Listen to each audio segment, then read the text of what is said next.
a traernos la palabra que Dios ha puesto en su corazón. Y como tenemos costumbre, vamos a orar por él. Señor, yo te doy gracias por la vida de Miguel, por la obra de tu Espíritu que estás haciendo en su vida, por la palabra de Dios que estás plantando en su mente para hacerle, no sé, un Miguel renovado, maduro, y te pedimos ahora que te manifiestes a través de su palabra, que le guíes por tu Espíritu y, Señor, nos traigas la bendición de tu palabra que tú has depositado en él. Y te pido por todos los oyentes que abramos nuestros corazones, nuestras mentes, nuestros oídos, para ver lo que tú tienes para nosotros hoy. Y te damos gracias por la bendición de ser familia y tener libertad para hablar de ti y de estudiar tu palabra y conocer tu Espíritu Santo. Amén. A los niños, me olvidaba, como es verano no hay escuela dominical. No sé si algún padre quiere salir con los pocos niños que hay o algún voluntario puede salir. Abel está ahí todo listo para salir. Si hace falta, si no hace falta Abel, ya luego listo. Bueno.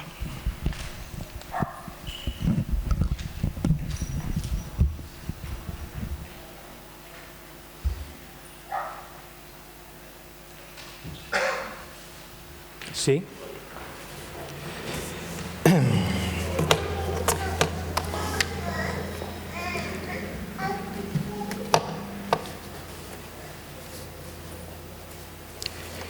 Es complicado manejar un ratón en una superficie inclinada,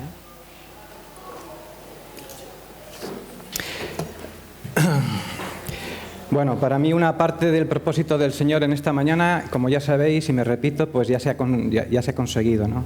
Aparte de que hoy estamos especialmente concentrados, es una estrategia, ya lo sabéis, ¿no? Cuando somos pocos se ponen pocas sillas para que las sillas que se ocupen sean las de delante.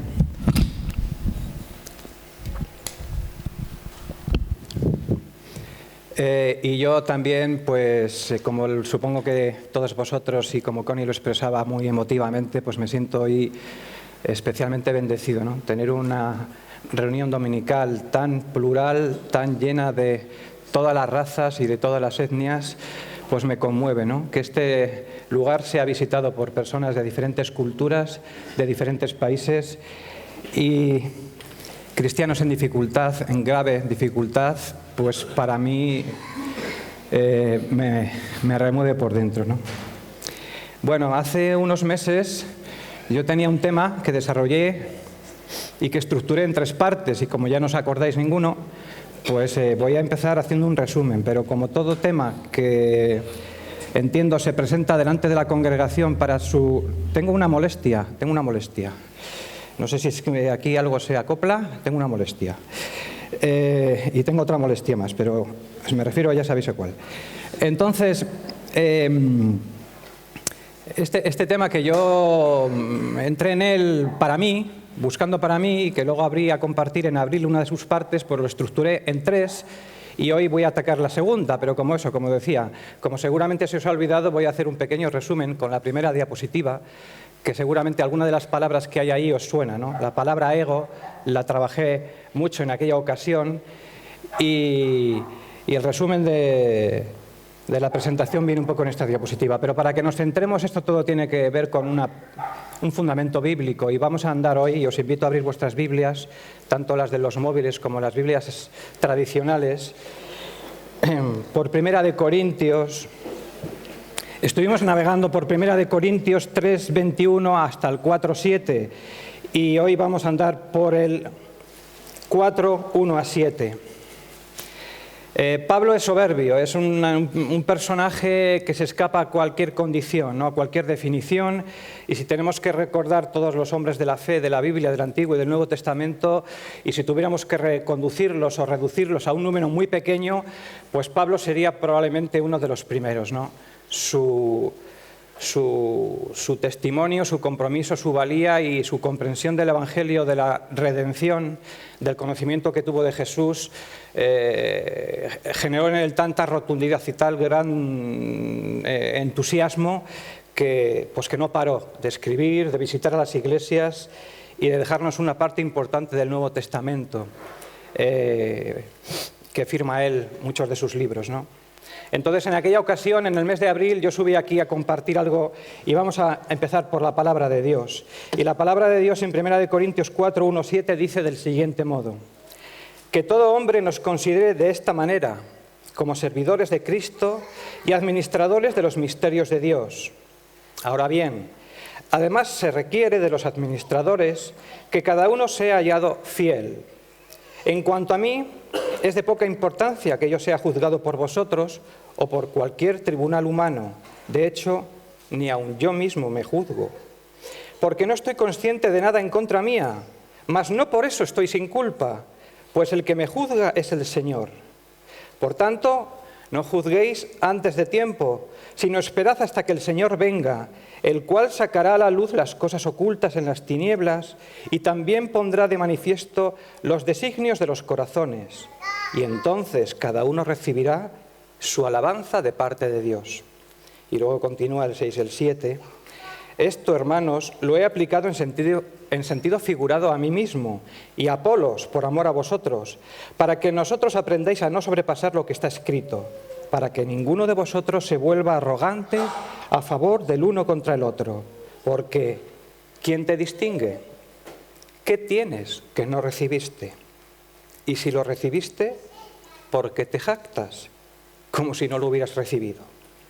Bueno, por aquí vamos a andar esta mañana con alguna alusión a Timoteo y alguna otra breve. Y yo también veo que estamos en la hora, más o menos, en la media. Así que de aquí para media hora espero haber resuelto el tema.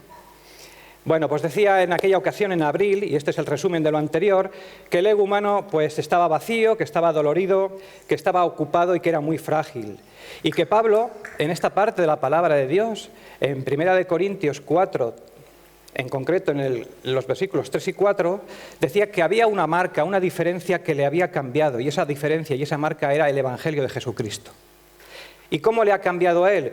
Pues lo acabamos de ver, ¿no? Lo vuelvo a repetir. En cuanto a mí, es de poca importancia que yo sea juzgado por vosotros, los corintios, por vosotros, los de Pesac sin número, por vosotros, los de esta iglesia, ¿no?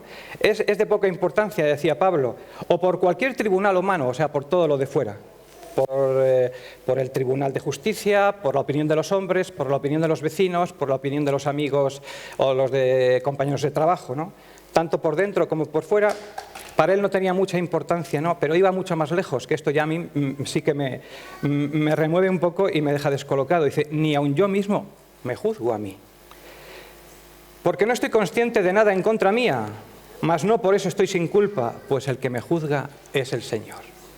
Pablo nos viene a decir a todos que nos llega a donde arranca la cruz de Cristo, la cruz de Cristo, el crucificado, le ponen abajo y luego en un hoyo que han hecho, con unas cuerdas tiran y la cruz encaja y cae en un hueco y con piedras y con tierra la fijan y queda vertical, ¿no?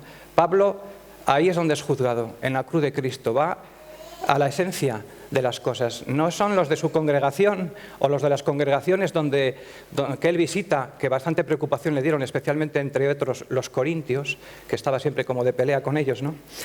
Y no eran los de fuera, porque recordáis muchas peripecias de Pablo, ¿no? Con unos y con otros, ¿no?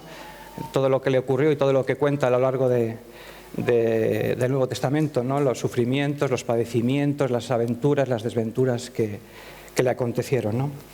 Entonces, a Pablo el Evangelio le ha hecho ver su valía y el Evangelio le ha transformado su identidad y la forma en que se ve a sí mismo.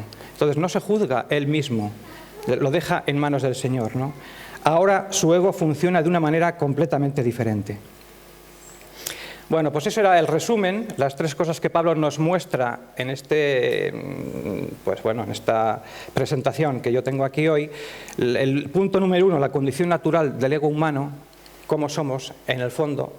la he tratado de resumir en esa primera diapositiva. Y hoy vamos a andar por el segundo punto.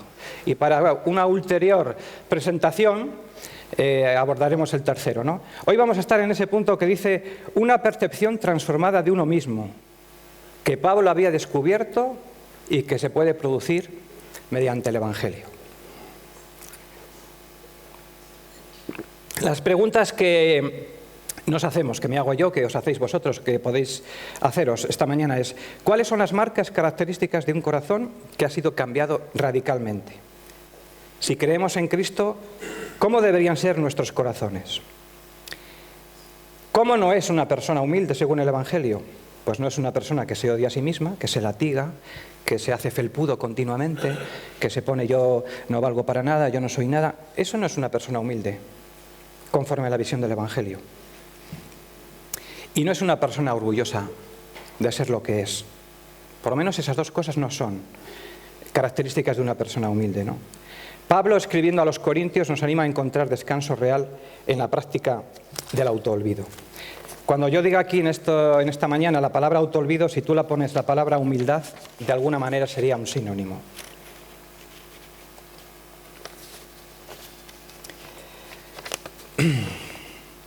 En los versículos 1 y 2 de este fragmento de Primera de Corintios, del capítulo 4, Pablo dice que es un ministro y que tiene trabajo que hacer, que tiene bastante trabajo que hacer.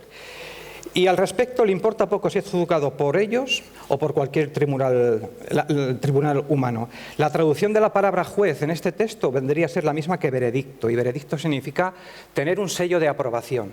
Veredicto, culpable o inocente. En este caso, el sentido del veredicto tendría que ser positivo, ¿no? Una aprobación en positivo. Pero Pablo no se fija en los corintios ni en ningún tribunal humano. No busca de ellos el veredicto o la aprobación de que él es alguien. Les está diciendo que no le importa que los corintios piensen de él. No le importa lo que cualquier persona piense de él. Su identidad no depende de la gente, de lo que diga la gente. Es como si dijera: ni me importa lo que penséis, ni me importa lo que piense nadie. O sea, es un punto de chulería y de osadía. Es como, ¡joder, qué orgulloso es este hombre!, ¿no? Su valía, su identidad no está ligada de ninguna manera al veredicto ni a la evaluación de los demás. Comprender eso para mí, que estoy en esta lucha, pues por lo menos comprenderlo mentalmente, luego llegará, espero que llegue el momento en que la aplicación se manifieste de otra manera más, pues más válida que solamente una comprensión mental, pues ya es bastante, ¿no? Porque continuamente uno, como dije en aquella otra presentación, se está comparando con alguien o con algo y siempre encuentra elementos de juicio y siempre encuentras en ti una u otra debilidad que te tira por los suelos, ¿no? Ciertamente este pensamiento parece que puede ser compartido por cualquiera de los terapeutas, de los psicólogos, sobre todo de los psicólogos, de los terapeutas que profesionalmente se dedican a ayudar a la gente, ¿no? Que nos dirá que no debe importarnos lo que otros piensen de nosotros, que no debemos vivir según lo que otras personas digan, ni seguir sus patrones, ni sus modos de conducta. Lo único que me debe importar es lo que yo piense de mí mismo. Eso nos dirá casi cualquier terapeuta, cualquier especialista en estos temas de salud mental.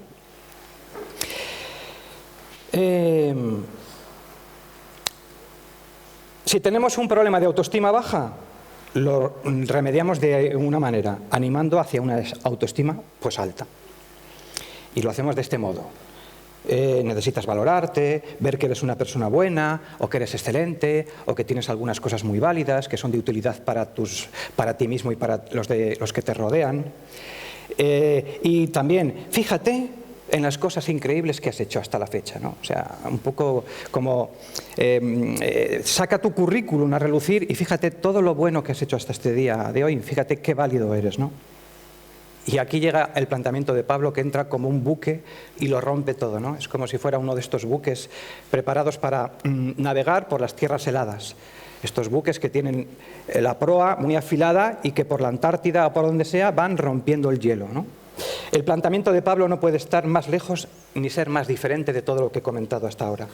Poco le importa ser juzgado por los corintios y poco le importa ser juzgado por cualquier otro tribunal de cualquier otro tipo. Va un paso más lejos. No se juzga ni a sí mismo. Que esto ya Es un grado, no sé, diría alguien, qué autocontrol tiene Pablo, ¿no? Es como si dijera, no me importa lo que penséis ni lo que yo piense, tengo una opinión muy baja de vuestra opinión de mí.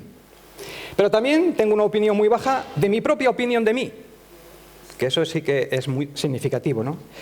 El hecho de tener una conciencia tranquila tampoco supone ninguna diferencia. Y la clave para él es este versículo 4. Porque no estoy consciente de nada en contra mí, mas no por eso estoy sin culpa, pues el que me juzga es el Señor.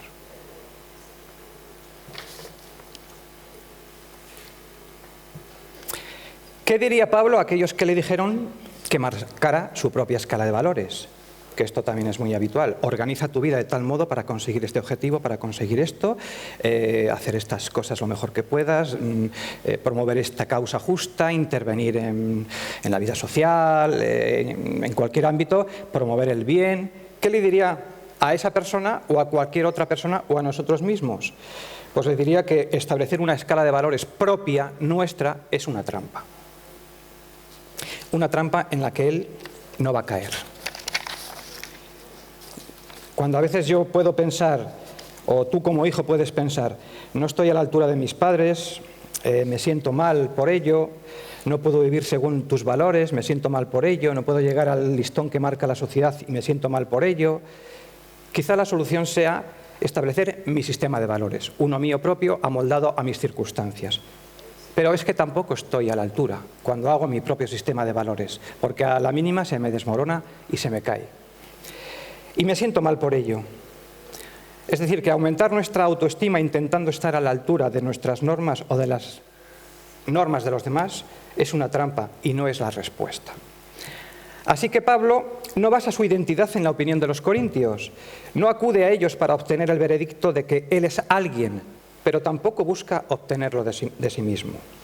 Cuando decía yo que al principio que a Pablo le pondríamos en una lista de hombres, de prohombres, y seguramente estaría en los puestos avanzados, no estoy hablando de una lista de nombres solamente y de personalidades de gran valor desde un punto de vista bíblico, estoy hablando de personalidades en el mundo.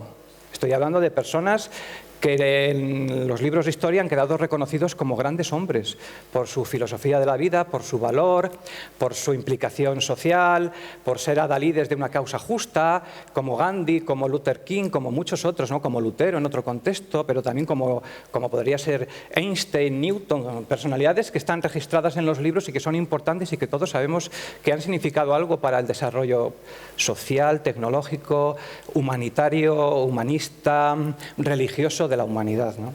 No me refiero a eso, me refiero a que Pablo dice en Hechos 9:15, para mí, empieza, es una pregunta, ¿por qué escogió el Señor a Pablo? Esta es la pregunta que yo lanzo. Y la respuesta está en Hechos 9:15, para llevar el nombre de Jesús a los gentiles y a la presencia de los reyes.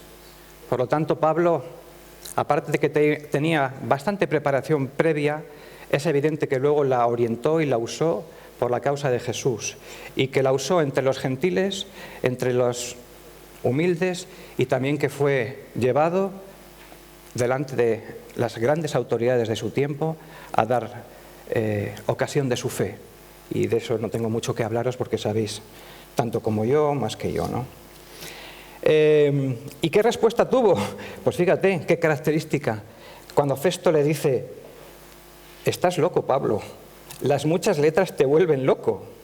Pablo era capaz de comunicarse con los griegos como un griego más y con los judíos como judío, porque su formación era amplia y meticulosa. Sin embargo, Pablo no era un modelo de seca ortodoxia, o sea, de seco conocimiento, que había aprendido en un seminario bíblico de aquel tiempo, ¿no? O en una sinagoga, o en una academia. Pablo fue un ejemplo apasionado del amor por Dios y de su amor por la verdad. Ahí es donde radicaba su valía. En primera de Timoteo 1:15, y leo en la versión de la palabra, de la versión que usamos mucho últimamente, dice, palabra fiel y digna de ser aceptada por todos. Esto es texto de Pablo dirigiendo a Timoteo, ¿no?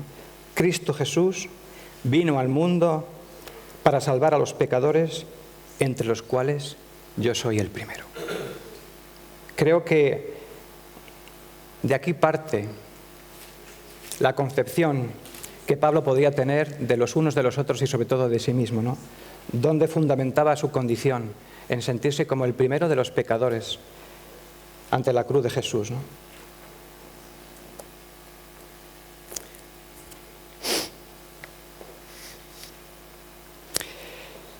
Bueno, Pablo dice que no fue ni el primero, no fui el primero, no soy el primero, dice, soy el peor. Esto nos rompe todos los esquemas. No estamos acostumbrados a que alguien que muestra una tan gran confianza en sí mismo opine que es una de las peores personas que existe. Pablo es honesto y completamente consciente de sus defectos morales, y aún así tiene confianza en sí mismo porque no la fundamenta en sí mismo. No somos capaces de hacer lo mismo. ¿Y sabes por qué? Porque nos juzgamos constantemente a nosotros mismos. Yo me juzgaba ayer, tuve una conversación, me salgo un poco del tema, no voy a decir con quién, porque no es cuestión. Tuve una conversación con alguien con la que tuve una persona, una mujer, con la que tuve mucha relación en comunidades, y me manifestaba una situación de su vida personal realmente de una debacle. Esto tal, esto me he separado, mi hijo tal, mi hija cual, mi tal, mi cual, ¿no? Y es una persona que en su momento conoció al Señor y se implicó en las cosas del Señor, y no fue uno más, sino que hizo de ello una fe, ¿no? Y yo estuvimos 2 horas y media hablando por la tarde hasta la noche, hasta las 10:30 o así. Y yo era muy cauteloso a la hora de hablarle de ciertas cosas y me estaba reteniendo, ¿no? Me estaba reteniendo, pero ella empezó a llorar, dice, no quiero hablar porque si empiezo no voy a parar, y empezó a llorar en un bar allí, en una parte un poco retirada. Y yo, mi mente, ¿no? ¿Por dónde encontrar, por dónde aportar alivio, expectativa, salida, ¿no? Y yo, lo primero que se me ocurre es la palabra iglesia. Yo saco pero esa no es la primera palabra. Porque saco iglesia y sobre eso ya argumento otro poquito, ¿no? Y doy un paso más y veo... Era como un combate sin combatir, sin luchar. Digo, mía, deja abierto a seguir charlando, ¿no? No se cierra en banda y yo puedo seguir por ahí. Pero digo, no hablo de iglesia como edificio. No, ya. Digo, pero no hablo iglesia tampoco como personas. Y yo iba viendo, ¿no? Iba midiéndome a ver si yo podía ir cada vez un poco más lejos en el asunto, ¿no? Y bueno, pudimos hablar muy sinceramente y le dije que si necesitaba ayuda. Ella no vive aquí, en Burgos, pero yo estaba pensando quién podía acercarse a ella en esa ciudad. Y tenía mi mente así hirviendo, ¿no? Todo el tiempo. Y yo iba viendo, sobre todo, si ella iba abriendo un poco más la casa y se iba abriendo más habitaciones para que yo pudiera llegar más lejos. Pero luego cuando llegué a casa, ayer estaba repasando esto por la noche y me estaba acusando. Me estaba dando caña yo a mí mismo, me estaba juzgando. Digo, tenía que haber entrado todavía hasta el trastero. Pero si es que no perdía nada, tenía que haber ido todavía mucho más lejos, porque además es una persona que conoció al Señor. No tiene que extrañarse que yo le hable hasta el final y hasta lo más concreto de todo, ¿no? Pero bueno, al final, digo, yo puedo dar tu teléfono.